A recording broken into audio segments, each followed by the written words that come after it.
Olá, me chamo Islen Caroline Araújo dos Santos e vou explicar o sistema respiratório. A função do sistema respiratório é facultar ao organismo uma troca de gases com o ar atmosférico, assegurando permanente concentração de oxigênio no sangue necessária para as reações metabólicas, e em contrapartida servindo como via de eliminação de gases residuais, que resultam dessas reações e que são representadas pelo dióxido de carbono. Este sistema é constituído pelos tratos, que são as vias respiratórias superior e inferior.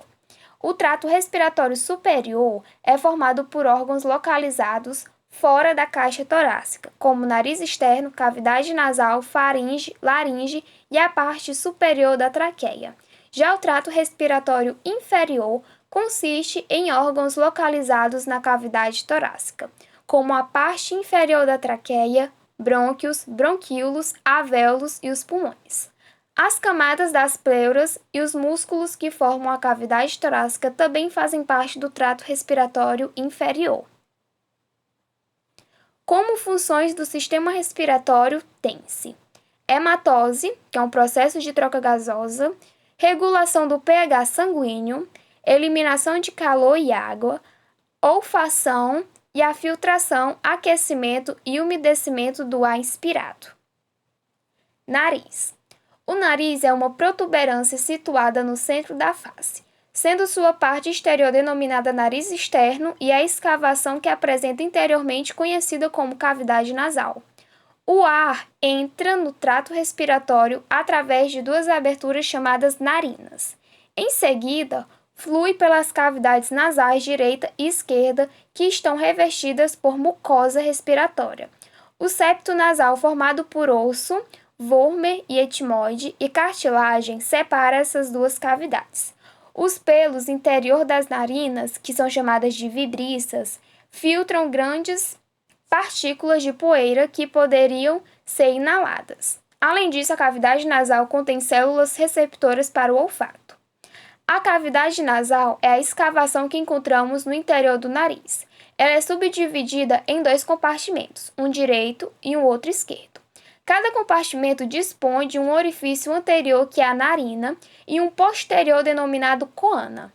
As coanas fazem a comunicação da cavidade nasal com a faringe.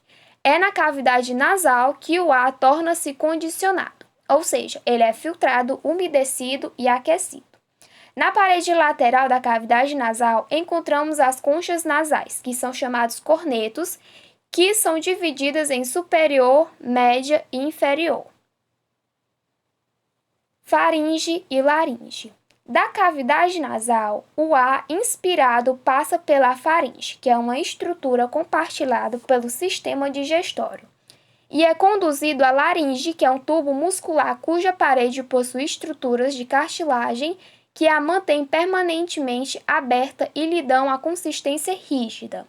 Outra cartilagem forma a epiglote, que funciona como uma válvula, fechando a passagem para a laringe quando engolimos e impedindo que o alimento penetre nas vias respiratórias. No revestimento interno da laringe estão as pregas vocais, que são dois ligamentos elásticos que vibram com a passagem do ar exalado, que produz o som. Traqueia e brônquios. Da laringe, que se situa na região anterior do pescoço, o ar segue para a traqueia, que é um tubo de tecido muscular que permanece aberto devido à existência de anéis cartilaginosos dispostos ao longo de sua parede. Internamente, a traqueia é forrada por mucosa, onde abundam glândulas e o epitélio é ciliado, facilitando a expulsão de mucosidades e corpos estranhos. Superiormente, a traqueia se bifurca em dois tubos curtos, dando origem a dois brônquios principais, que é um direito e um esquerdo. O brônquio principal direito é mais vertical, mais curto e mais largo do que o esquerdo.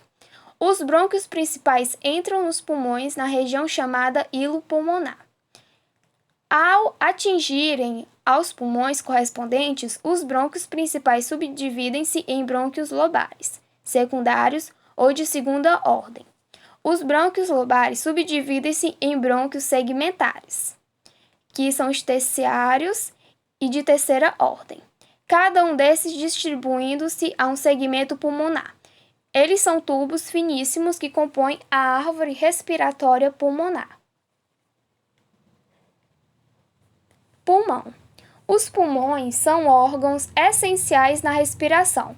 São duas vísceras situadas uma de cada lado no interior do tórax e onde se dá o encontro do ar atmosférico com o sangue circulante, ocorrendo então as trocas gasosas, que é a chamada hematose. Eles estendem-se do diafragma até um pouco acima das clavículas e estão justapostos às costelas. O pulmão direito é o mais espesso e o mais largo que o esquerdo. Ele também é um pouco mais curto, pois o diafragma é mais alto do lado direito para acomodar o fígado. O pulmão esquerdo tem uma concavidade que é incisura cardíaca. O pulmão ele apresenta três faces, que é a face costal ou a face lateral, que é a face relativamente lisa e convexa voltada para a superfície interna da cavidade torácica. A face diafragmática ou a face inferior, que é a face côncava, que assenta sobre a cúpula diafragmática. E também temos a face mediastínica, que é a face medial. É a face que possui uma região côncava onde se acomoda o coração.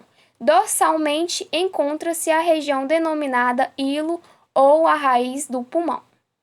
Os pulmões, eles também apresentam características morfológicas diferentes. O pulmão direito apresenta-se constituído por 3 lobos divididos por 2 fissuras. No pulmão direito, temos o lobo superior, que ele é apical, anterior e posterior. O lobo médio, medial e lateral, e o lobo inferior, apical, ou seja, superior, basal anterior, basal posterior, basal medial e basal lateral. E já no pulmão esquerdo, ele é dividido em um lobo superior e um lobo inferior por uma fissura oblíqua. No pulmão esquerdo, temos o lobo superior, que ele é apicoposterior, anterior, lingular superior e lingular inferior. E o lobo inferior, que ele é apical, ou seja, superior, basal anterior, basal posterior, basal medial e basal lateral. Pleuras. As pleuras é uma membrana serosa de dupla camada que envolve e protege cada pulmão. A camada externa é aderida à parede da cavidade torácica e ao diafragma e é denominada pleura parietal.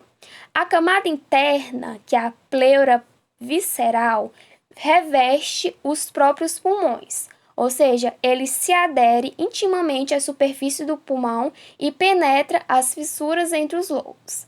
Entre as pleuras visceral e parietal, encontramos um pequeno espaço, que é a cavidade pleural, que contém pequena quantidade de líquido lubrificante secretado pelas túnicas, e esse líquido ele reduz o atrito entre as túnicas, permitindo que elas deslizem facilmente sobre a outra durante a respiração. Fisiologia da respiração. Aqui temos uma representação da entrada e saída de ar dos pulmões. Na primeira imagem, o ar sai quando o volume da caixa torácica diminui como consequência do relaxamento dos mesmos músculos. Os músculos abdominais também participam desse processo. E na segunda imagem, o ar entra quando o volume da caixa torácica aumenta devido à contração dos músculos intercostais e do diafragma. Que o diafragma ela é uma membrana musculosa e resistente que separa a cavidade torácica da abdominal.